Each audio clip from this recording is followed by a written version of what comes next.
റഷ്യയും ചൈനയും ഇറാന് സഹായവുമായി രംഗത്തെത്തിയിരിക്കുകയാണ്. ഹോർമോസ് കടലിടുക്കിൽ വൻ യുദ്ധത്തിന് കളമൊരുക്കുന്നു. ഇറാൻ ആണെങ്കിൽ യുദ്ധം കടുപ്പിക്കുകയും ചെയ്യുകയാണ്. ഏതോ ഇങ്ങനെയാണെങ്കിൽ ഈ യുദ്ധത്തിന് ഒരു അന്ത്യം ഉണ്ടാകില്ലേ? യുദ്ധത്തിന് അന്ത്യമുണ്ടാകണമെന്നാണ് നമ്മളൊക്കെ ആത്മാർത്ഥമായി ആഗ്രഹിക്കുന്നത്. ഇപ്പോൾ അമേരിക്കൻ പ്രസിഡന്റ് ഡൊണാൾഡ് ട്രംപിനും ഇസ്രായേൽ പ്രധാനമന്ത്രി ബെഞ്ചമിൻ നെതന്യാഹുവിനുമൊക്കെ ഈ യുദ്ധം ഇങ്ങനെ പോകണ്ടായിരുന്നു, അല്ലെങ്കിൽ ഇത്രയും തീവ്രമാകണ്ടായിരുന്നു എന്ന് തോന്നി തുടങ്ങിയിട്ടുണ്ട് എന്നാണ് പുറത്തു വരുന്ന വിവരം. കാരണം ഇസ്രായേൽ പ്രധാനമന്ത്രി ബെഞ്ചമിൻ നെതന്യാഹുവിൻ്റെയും ഉന്നതരുടെയും ബങ്കറുകൾ വരെ സ്ഫോടനത്തിൽ തകർന്നതായി ഇന്നലെ ടൈംസ് ഓഫ് ഇന്ത്യ റിപ്പോർട്ട് ചെയ്തിരുന്നു. അപ്പോൾ അത്തരത്തിൽ ഈ ഇസ്രായേലിനുള്ളിൽ വലിയ നാശനഷ്ടങ്ങൾ ഈ യുദ്ധം കൊണ്ടുണ്ടാകുന്നു. ഇസ്രായേൽ പ്രധാനമന്ത്രി ഒളിവിൽ പോയിരിക്കുന്നു എന്ന വാർത്തകൾ വന്നിരിക്കുന്നു. ഇപ്പോൾ നമ്മുടെ ദേശീയ മാധ്യമങ്ങളായ ടൈംസ് ഓഫ് ഇന്ത്യയും ടൈംസ് നൗവും ഒക്കെ ഇന്ന് കൊടുത്തിരിക്കുന്ന റിപ്പോർട്ട് എന്ന് പറയുന്നത് നെതന്യാഹു മിസ്സിംഗ് ആണ്, ഇവിടെ പോയി, കഴിഞ്ഞ കുറച്ച് ദിവസമായി നെതന്യാഹുവിനെ കാണുന്നില്ല എന്ന തരത്തിലൊക്കെ ചില റിപ്പോർട്ടുകൾ വന്നിട്ടുണ്ട്. അപ്പോൾ അന്താരാഷ്ട്ര തലത്തിൽ തന്നെ ഇസ്രായേലിനുണ്ടാകുന്ന നാശനഷ്ടങ്ങൾ അത് വലിയ ചർച്ചയാകുന്നു എന്ന് വേണം കരുതാൻ. അപ്പോൾ ഇസ്രായേലിലെ ഈ ടെലവീവ്, ഹൈഫ തുടങ്ങിയ നഗരങ്ങൾ, അതായത് സെൻട്രൽ ഇസ്രായേൽ കേന്ദ്രീകരിച്ച് വ്യാപകമായ ആക്രമണങ്ങൾ പകൽ സമയങ്ങളിൽ പോലും ഇറാൻ്റെ ഭാഗത്തു നിന്നുണ്ടാകുന്നു. ആക്രമണങ്ങളെ തുടർന്ന് വലിയ നാശനഷ്ടങ്ങൾ ജനവാസ മേഖലയിലടക്കം ഉണ്ടാകുന്നു. ആംബുലൻസുകൾ തലങ്ങും വിലങ്ങും ചീറിപ്പായുന്നു. ജനങ്ങൾ നിലവിളിച്ച് ഹൈവേകളിലൂടെ ഓടുന്നു. പലയിടത്തും വലിയ തോതിൽ തീയും പുകയും വരുന്നു. അങ്ങനെയുള്ള പല ദൃശ്യങ്ങളും ഓടുന്നു വരുന്നു. ഇപ്പോൾ അൽ ജസീറ, അറബ് മാധ്യമമായിട്ടുള്ള അൽ ജസീറ ഒരു വീഡിയോ കഴിഞ്ഞ 15 മണിക്കൂർ മുമ്പ് പുറത്തുവിട്ടിട്ടുണ്ട്. ആ വീഡിയോയിൽ നമുക്ക് കാണാം ഇസ്രായേലിനുള്ളിൽ സംഭവിച്ചിട്ടുള്ള നാശനഷ്ടങ്ങൾ. ഈ പറയുന്ന പുക ഉയരുന്നു, പലയിടത്തും സ്ഫോടനങ്ങൾ ഉണ്ടാകുന്നു, അതുപോലെ തന്നെ ആംബുലൻസുകൾ ചീറിപ്പായുന്നു, ആംബുലൻസിലേക്ക് ആളുകൾ എടുത്തു വെക്കുന്നു. അങ്ങനെയൊക്കെയുള്ള ഒരുപാട് ചിത്രങ്ങൾ കാണാം. അപ്പോൾ ഇറാൻ്റെ അത്രയും നാശനഷ്ടങ്ങളൊന്നും ഇസ്രായേലിനുള്ളിൽ ഉണ്ടായിട്ടുണ്ടാകില്ല, പക്ഷേ ഇസ്രായേലിലും വലിയ നാശങ്ങൾ ഉണ്ടാകുന്നുണ്ട്. പക്ഷേ അവിടെ വലിയ സെൻസർഷിപ്പ് ഉണ്ടാകുന്നു എന്നാണ് അൽ ജസീറ പറയുന്നത്. മാധ്യമങ്ങൾക്ക് അവിടെ നിന്ന് ദൃശ്യങ്ങൾ ലഭിക്കുക ദുഷ്കരമാണ് എന്ന് മാത്രമല്ല, അവിടുത്തെ ജനങ്ങൾക്ക് വലിയ തോതിലുള്ള പ്രശ്നങ്ങൾ ഉണ്ടാകുന്നുണ്ട്. അതായത് ജനങ്ങളോട് ഒരു കാര്യവും പുറത്ത് പറയരുത് എന്ന് അവിടുത്തെ ഭരണകൂടം പറഞ്ഞിട്ടുണ്ട്. അത് ഈ പറയുന്ന ശത്രുക്കൾക്ക് ഗുണകരമാകും എന്ന മട്ടിലാണ് ഇസ്രായേൽ പറയുന്നത് എങ്കിലും അതൊരിക്കലും അങ്ങനെയല്ല. മറിച്ച് തങ്ങൾക്കുണ്ടായ നാശനഷ്ടങ്ങൾ പുറം ലോകം അറിയുന്നത് ഇസ്രായേലിന് നാണക്കേടാണ് എന്നുള്ളത് കൊണ്ടാണെന്ന് ഞാൻ മനസ്സിലാക്കുന്നത്. എന്തായാലും ഇപ്പോഴത്തെ സാഹചര്യത്തിൽ യുദ്ധം നിർത്താൻ കഴിയുമോ എന്നാണ് ചോദിച്ചത് അഞ്ജന. അപ്പോൾ യുദ്ധം നിർത്താൻ കഴിയുമോ എന്ന് ചോദിച്ചാൽ അതിനി ഇറാൻ വിചാരിക്കാതെ നടക്കില്ല എന്ന് തന്നെ പറയേണ്ടി വരും. ആയത്തുള്ള അലി ഖാംനെയി മരിക്കുന്നതിന് മുമ്പ് നടത്തിയൊരു പ്രഖ്യാപനം ഉണ്ടായിരുന്നു, യുദ്ധം നിങ്ങൾ തുടങ്ങുമായിരിക്കും, പക്ഷേ ഇത് അവസാനിപ്പിക്കുന്നത് ഞങ്ങളായിരിക്കും. ഏതാണ്ട് അതിലേക്ക് തന്നെ കാര്യങ്ങൾ എത്തിയിരിക്കുകയാണ്. ഇപ്പോൾ ട്രംപ് പറയുന്നു ഞങ്ങളിത് യുദ്ധം അവസാനിപ്പിക്കാൻ പോവുകയാണെന്ന് ഇന്നലെ ഒരു ചാനലിന് കൊടുത്ത അഭിമുഖത്തിൽ പറഞ്ഞു. അപ്പോൾ ഇറാൻ പറഞ്ഞു നിങ്ങൾ അങ്ങനെ വിചാരിച്ച ഈ യുദ്ധം അവസാനിക്കില്ല. നാണം കെട്ട് നാറി ട്രംപ്. ഇതോടുകൂടി ട്രംപ് വീണ്ടും തിരുത്തി ഞങ്ങൾ യുദ്ധം അവസാനിപ്പിക്കില്ല, ഞങ്ങൾ കടുത്ത ആക്രമണം നടത്തുമെന്ന്. അപ്പോൾ ട്രംപിന് പോലും ഗൾഫ് രാജ്യങ്ങൾ വലിയ സമ്മർദ്ദമാണ്. ഇപ്പോൾ ഹോർമൂസ് കടലിടുക്ക് അടച്ചിട്ട് 11 ദിവസമായിരുന്നു. ഇതൊന്ന് തമാശ കളിയാണെന്ന് വിചാരിച്ചോ ട്രംപ്? ഇത് ആദ്യഘട്ടത്തിൽ എല്ലാ രാജ്യങ്ങൾക്കും എണ്ണ റിസർവ് ഉണ്ടാവും. അതുകൊണ്ട് ഒരു മാസം വരെയൊക്കെ വലിയ കുഴപ്പമില്ലാണ്ട് ചിലപ്പോൾ പോയേക്കും പല രാജ്യങ്ങളും. ചില രാജ്യങ്ങൾക്ക് അത്ര ദിവസം പോലും നിൽക്കാൻ പറ്റില്ല. ഇപ്പോൾ എണ്ണ കിട്ടുന്ന രാജ്യങ്ങളിൽ എണ്ണ കിട്ടാതാകുമ്പോൾ ഉണ്ടാകുന്ന ക്ഷാമം, അതിൻ്റെ പേരിലുണ്ടാകുന്ന വിലക്കയറ്റം എന്നതുപോലെ തന്നെ ഈ എണ്ണ വിറ്റ് ജീവിക്കുന്ന രാജ്യങ്ങളുണ്ട്. ഇപ്പോൾ അറബ് രാജ്യങ്ങൾ ഓൾമോസ്റ്റ് എല്ലാം തന്നെ ക്രൂഡ് ഓയിലിനെ ആശ്രയിച്ചാണ് അവരുടെ ജീവിതം മുന്നോട്ട് പോകുന്നത്. അല്ലെങ്കിൽ ആ രാജ്യങ്ങളുടെ നിലനിൽപ്പ്, സമ്പത്ത് ഒക്കെ ക്രൂഡ് ഓയിലിൻ്റെ വിലയെ അടിസ്ഥാനപ്പെടുത്തി അല്ലെങ്കിൽ ക്രൂഡ് ഓയിൽ വിൽപ്പനയെ അടിസ്ഥാനപ്പെടുത്തിയിട്ടാണ്. അപ്പോൾ സ്വാഭാവികമായിട്ടും ക്രൂഡ് ഓയിൽ വിൽക്കാൻ കഴിയാത്ത സാഹചര്യമാണ് ഇപ്പോൾ ഉണ്ടാകുന്നത്. വളരെ വളരെ പരിമിതമായ ഒരളവിൽ മാത്രമേ ഇവർക്ക് ക്രൂഡ് ഓയിൽ ഇപ്പോൾ പുറത്തേക്ക് കൊടുക്കാൻ കഴിയുന്നുള്ളൂ. അതും ഇപ്പോൾ നിൽക്കാൻ പോവുകയാണ്. അപ്പോൾ ഹോർമുസ് കടലിടുക്ക് തുറക്കാതെ ഒരു തരത്തിലും അറബ് രാജ്യങ്ങൾക്ക് മുന്നോട്ട് പോകാൻ കഴിയില്ല എന്നുള്ളത് വ്യക്തമാണ്. ഇറാൻ ഈ ഹോർമൂസ് കടലിടുക്കിൽ നിയന്ത്രണം തുടങ്ങിയാൽ ട്രംപ് ശക്തമായ ആക്രമണം അഴിച്ചുവിടുമെന്ന് പറഞ്ഞിട്ടുണ്ട്. ആരോടെ ഇയാൾ ഈ പറയുന്നത്? ഇതിനു മുമ്പ് ഇറാൻ പറഞ്ഞിട്ടുണ്ടായിരുന്നു ഏതെങ്കിലും കപ്പലുകൾ ഈ നിയന്ത്രണം തെറ്റിച്ചാൽ അവിടെ ഇട്ട് കത്തിക്കുമെന്ന്. അല്ല, ഇത് ആരോടാണ് ഈ ട്രംപ് പറയുന്നത്? ഇറാനോടോ? ഇറാന്റെ കയ്യിലിരിക്കുന്ന കൈവെള്ളയിലെ വര പോലെ ഇരിക്കുന്ന ഒരു 33 കിലോമീറ്റർ വീതിയുള്ള ആ ഹോർമൂസ് കടലിടുക്കിൽ എന്ത് ചെയ്യുമെന്നാണ് അമേരിക്ക ആരോടായി പറയുന്നത്? ലോകത്തെ മുഴുവൻ പൊട്ടന്മാരാക്കാണ് ഈ ട്രംപ്. അയാൾ പൊട്ടനാണ്. അതുപോലെ തന്നെ ലോകത്തുള്ളവർ മുഴുവൻ പൊട്ടന്മാരാണെന്ന് വിചാരിക്കുന്നത് എങ്ങനെയാണ്? മണ്ടത്തരമാണ് പറയുന്നത്. കാരണം ഹോർമൂസ് കടലിടുക്കിൻ്റെ അപ്പുറത്താണ് ഈ USS എബ്രഹാം ലിങ്കണും അതുപോലെ തന്നെ USS ജെറാൾഡ് ഫോർഡും അമേരിക്ക കൊണ്ടുവന്നിട്ട് 2 മാസത്തോളം ഉപ്പുകാറ്റ് വെള്ളം കൊണ്ടിട്ടതാണ്. അവിടെയുള്ള സൈനികരെ മീൻ പിടിച്ച് കഴിച്ചുകൊണ്ടിരിക്കുകയാണ്. അല്ലാതെ അതിനപ്പുറം അവിടെ ഒന്നും നടന്നിട്ടില്ല കപ്പലുകൾ കൊണ്ട്. ആ കപ്പലുകൾ കൊണ്ട് എന്തേ ഹോർമൂസിൽ പോയി ഒരു രക്ഷ കൊടുക്കാൻ അമേരിക്കയ്ക്ക് എന്താ പറ്റാത്തത്? അമേരിക്കയുടെ സംയുക്ത സൈനിക മേധാവി അടക്കം പറഞ്ഞിട്ടുണ്ട് അങ്ങോട്ടൊക്കെ കയറി ചെല്ലുമ്പോൾ സൂക്ഷിച്ച് പോകണം, ഇല്ലെങ്കിൽ പണി എട്ടിട്ട് കിട്ടുമെന്നുള്ളത് കൃത്യമായി പറഞ്ഞിട്ടുണ്ട്. അതുകൊണ്ട് പുറത്ത് പറയും ഞങ്ങൾ ഇപ്പോൾ ഹോർമൂസ് അത് ചെയ്യും ഇത് ചെയ്യും, എന്നിട്ട് അത് വിശ്വസിച്ച് ഏതെങ്കിലും പാവപ്പെട്ട എണ്ണക്കപ്പലുകാരൻ അതിലെ കപ്പലും കൊണ്ടുവരും, ഇറാൻ അലക്കും, കത്തിത്തീരും. ഇതാണ് സംഭവിക്കാൻ പോകുന്നത്. ഇപ്പോൾ ട്രംപ് 4 ദിവസം മുമ്പാണ് പറഞ്ഞത്, 3 ദിവസം മുമ്പാണ് പറഞ്ഞത്, ഹോർമുസ് കടലിടുക്കിലൂടെ പോകുന്ന കപ്പലുകൾക്ക് ഞങ്ങൾ സംരക്ഷണം ഒരുക്കും, ഞങ്ങളുടെ നാവിക കപ്പൽ അങ്ങോട്ട് പോകുമെന്നൊക്കെ. എന്നിട്ട് എവിടെ കപ്പലെവിടെ? അതിൻ്റെ അപ്പുറത്തുണ്ടായിരുന്ന USS എബ്രഹാം ലിങ്കൺ എന്ന് പറയുന്ന കപ്പലെവിടെ? മുങ്ങിയോ?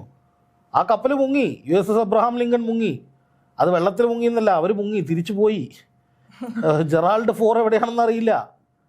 അതിനിടയിൽ ട്രംപ് ഒരു കാര്യം പറഞ്ഞു, എല്ലാവർക്കും ഓർമ്മയുണ്ടാവും, ഞങ്ങൾ പരിമിതമായ യുദ്ധമായിരിക്കും ആദ്യം നടത്തുക എന്ന് പറഞ്ഞിട്ടാണ് ഈ പണി തുടങ്ങിയത്. പിന്നെ അത് 4 ആഴ്ചയായി, 5 ആഴ്ചയായി, പിന്നെ 8 ആഴ്ചയായി. അതായത് 2 മാസം ഇങ്ങനെ യുദ്ധം ചെയ്യുമെന്നാണ് ട്രംപ് പറയുന്നത്. എവിടെ നടക്കാൻ? അറബ് രാജ്യങ്ങൾ സമ്മതിക്കുമോ? അത്രയും കാലം വരുമാനമില്ലാതെ അറബ് രാജ്യങ്ങൾ മുന്നോട്ട് പോവുമോ? മണൽ വാരി തിന്നാൻ പറ്റുമോ അറബികൾക്ക്? അത് നടക്കുന്ന കാര്യമല്ല. ഇതിപ്പോൾ ഏറിപ്പോയാൽ 1-2 ദിവസത്തിനുള്ളിൽ ട്രംപ് മധ്യസ്ഥ ചർച്ചയ്ക്ക് തയ്യാറാണ്. അറബ് രാജ്യങ്ങളുടെ വലിയ സമ്മർദ്ദത്തിന് വഴങ്ങി, അല്ലെങ്കിൽ അറബ് രാജ്യങ്ങളുടെ വിഷമം കണ്ട് സഹിക്കാൻ വയ്യാതെ മനസ്സലിവുള്ള ഇറാനെ ചർച്ചയ്ക്ക് വിളിക്കുകയാണെന്ന് പറയും. ഇറാൻ പോയി പണി നോക്കണമെന്ന് പറയും. അപ്പോൾ ട്രംപ് പറയും ഇറാനാണ് കുഴപ്പമുണ്ടാക്കുന്നത്, ഞങ്ങൾ സമാധാന ചർച്ചയ്ക്ക് വിളിച്ചിട്ട് അവർ വന്നില്ല, അവരാണ് കുഴപ്പക്കാരെന്ന് ട്രംപ് പിന്നെയും പറയും. എന്നിട്ട് അങ്ങനെ ഒരു വലിയ പുകമറയുണ്ടാക്കും. അതായത് ഇനി ഓരോ ദിവസം കഴിയും തോറും ഈ യുദ്ധത്തിൻ്റെ ഒരു ചിത്രം വെച്ച് നമ്മൾ നോക്കുകയാണെങ്കിൽ, ഓരോ ദിവസം കഴിയും തോറും ഈ യുദ്ധത്തിൻ്റെ കാരണക്കാർ ക്രൂശിക്കപ്പെടാൻ പോവുകയാണ്. അതായത് ഈ യുദ്ധം ഓരോ ദിവസം കഴിയും തോറും ഹോർമുസ് കടലിടുക്കിൽ ആ പ്രശ്നം അവിടെ നിലനിൽക്കും തോറും എന്താണ് സംഭവിക്കുക? അവിടെ വലിയ തോതിലുള്ള പ്രശ്നങ്ങൾ ഉടലെടുക്കും. അതായത് എണ്ണക്കപ്പലുകൾ അമേരിക്കയുടെ വാക്ക് വിശ്വസിച്ച് ആ കടലിടുക്കിലൂടെ കടക്കാൻ ശ്രമിക്കുകയാണെങ്കിൽ അതിന് നേരെ ആക്രമണം ഉണ്ടാകും. അതുപോലെ തന്നെ ആ കപ്പലുകൾ തകരാനുള്ള സാധ്യതയുണ്ട്. എന്ന് മാത്രമല്ല, ഒന്ന് ആലോചിച്ച് നോക്കുക, അത്രയും ദിവസം ആ എണ്ണക്കപ്പലുകൾ 200-നടുത്ത് കപ്പലുകൾ കടലിൽ തന്നെ കിടക്കുമ്പോൾ ചിലപ്പോൾ അവയെ വീണ്ടും ആക്രമിക്കാൻ, സമ്മർദ്ദ തന്ത്രങ്ങളുടെ ഭാഗമായി ആക്രമിക്കാൻ ഇറാൻ വീണ്ടും തയ്യാറാകും.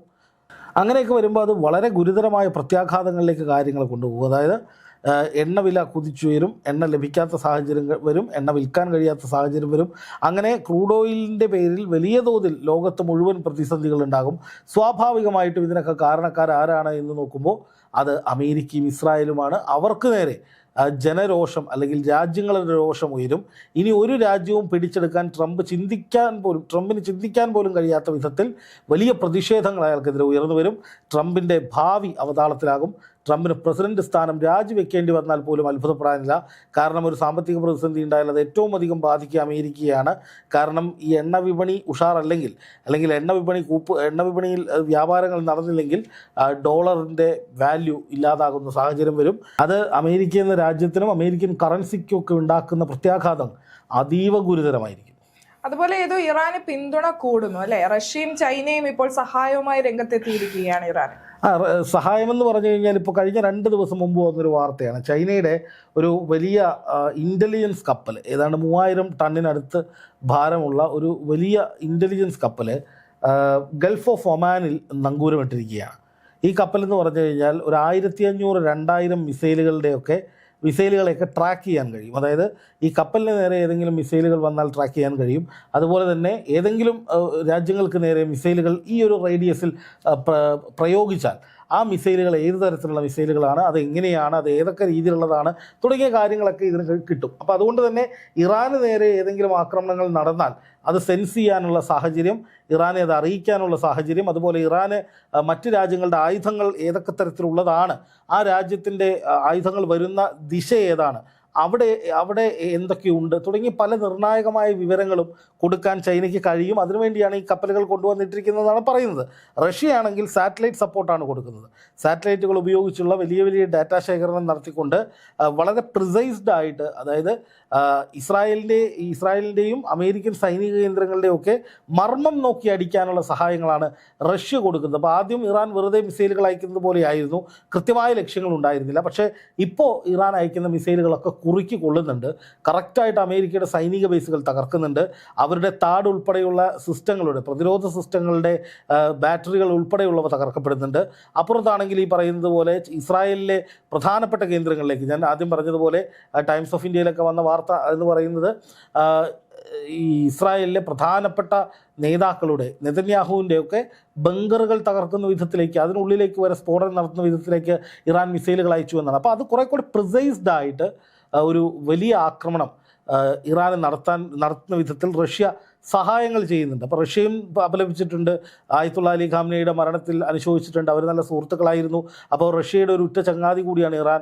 റഷ്യയും ഉക്രൈനും തമ്മിൽ യുദ്ധമുണ്ടായ സമയത്ത് റഷ്യയെ അകമഴിഞ്ഞ് സഹായിച്ചിട്ടുണ്ട്, ആയുധങ്ങൾ നൽകിക്കൊണ്ട് ഇറാൻ. അപ്പോൾ സ്വാഭാവികമായിട്ടും റഷ്യക്ക് ഇറാനോടൊരു കടപ്പാടുണ്ട്. അപ്പോൾ റഷ്യൻ സൈന്യം ഇറങ്ങുമോ എന്നുള്ള കാര്യത്തിൽ വ്യക്തതയില്ല, കാരണം അവിടെ ഉക്രൈനുമായിട്ട് യുദ്ധം നടക്കുകയാണ്. പക്ഷേ സൈന്യമില്ലെങ്കിലും സാങ്കേതിക വിദ്യയും ഈ സാറ്റലൈറ്റ് ടെക്നോളജി പരമായിട്ടുള്ള സഹായങ്ങളും ആയുധങ്ങളുടെ സഹായങ്ങളും ഒക്കെ നൽകാൻ റഷ്യക്ക് സാധിക്കും. അതുപോലെ തന്നെ ചൈനയെ സംബന്ധിച്ച് ചൈനയ്ക്ക് അമേരിക്കയോട് വലിയ ദേഷ്യമുണ്ട്. അതിന് കാരണം എന്ന് വെച്ചാൽ വെനസ്വേലയായിരുന്നു ചൈനയുടെ ഏറ്റവും പ്രധാനപ്പെട്ട രണ്ടാമത്തെ എണ്ണ വാങ്ങൽ കേന്ദ്രം. അപ്പോൾ അത് പൂർണ്ണമായി അടയുന്നൊരു സാഹചര്യം. ഇനി ചൈന എണ്ണ വാങ്ങുന്നത് റഷ്യയിൽ നിന്നാണ്, ഇറാനിൽ നിന്നാണ്. അപ്പോൾ സ്വാഭാവികമായിട്ടും അതും കയ്യേറുന്നൊരു സാഹചര്യം ഉണ്ടായാൽ അമേരിക്ക അതും സ്റ്റോപ്പ് ചെയ്യുന്നൊരു സാഹചര്യം ഉണ്ടായാൽ പിന്നെ ചൈനയുടെ വികസനം അവതാളത്തിലാകും, ചൈനയുടെ മുന്നോട്ട് പോക്ക് തകരും. അപ്പോൾ അതുകൊണ്ട് തന്നെ ചൈന എന്ത് വില കൊടുത്തും എന്ത് തരം സഹായങ്ങളും ചെയ്യാൻ സന്നദ്ധരാണ് ഇറാന് വേണ്ടി അമേരിക്കയ്ക്കെതിരെ. അപ്പോൾ അതുകൊണ്ട് തന്നെ ഈ രണ്ട് പിന്തുണകൾ ഇറാന് നൽകുന്ന ഒരു ബാക്കപ്പ്, ഇറാന് നൽകുന്ന കരുത്ത് ചെറുതല്ല എന്നുള്ളതും യാഥാർത്ഥ്യമാണ്. അതുകൊണ്ട് ഈ യുദ്ധം ഉടനൊന്നും അവസാനിക്കുക, അതായത് ഒരു ഒത്തുതീർപ്പിൻ്റെ ഭാഗമായുള്ള ഒരു അവസാനമൊന്നും ഉണ്ടാകുമെന്ന് കരുതേണ്ടതില്ല. കാരണം എന്താണെന്ന് വെച്ചാൽ ഇറാൻ അത്രമേൽ പകയുണ്ട് അമേരിക്കയോടും ഇസ്രായേലിനോടും. അത് തീരുന്നത് വരെ, അല്ലെങ്കിൽ അവർക്ക് കനത്തെ ആഘാതം ഏൽപ്പിക്കുന്നത് വരെ ഈ യുദ്ധം ഇങ്ങനെ മുന്നോട്ട് കൊണ്ടുപോകാൻ തന്നെയാണ് ഇറാൻ്റെ തീരുമാനം. പുതിയ ഭരണാധികാരി മുജ്തബ ഖാംനെയി ആയത്തുള്ള അലി ഖാംനെയിയേക്കാൾ തീവ്രത കൂടിയ നേതാവാണ്. അതുകൊണ്ട് അടക്കി നിർത്താൻ കഴിയില്ല, ചർച്ചകൾ നടത്താൻ കഴിയില്ല. അപ്പോൾ ഇറാനൊരു ലക്ഷ്യമുണ്ട്, അമേരിക്കയുടെ ഇസ്രായേലിൻ്റെയോ ഏതോ ഒരു പരിധി അവിടെ വരെ ആക്രമണം നടത്തുക എന്ന നിലയിലേക്കൊരു വ്യക്തമായ പ്ലാൻ ഇറാനുണ്ട്. അത് നടപ്പാക്കി വിജയിക്കുന്നത് വരെ ഒരുപക്ഷെ ഇറാൻ അനന്തമായി യുദ്ധം തുടരാനാണ് സാധ്യത.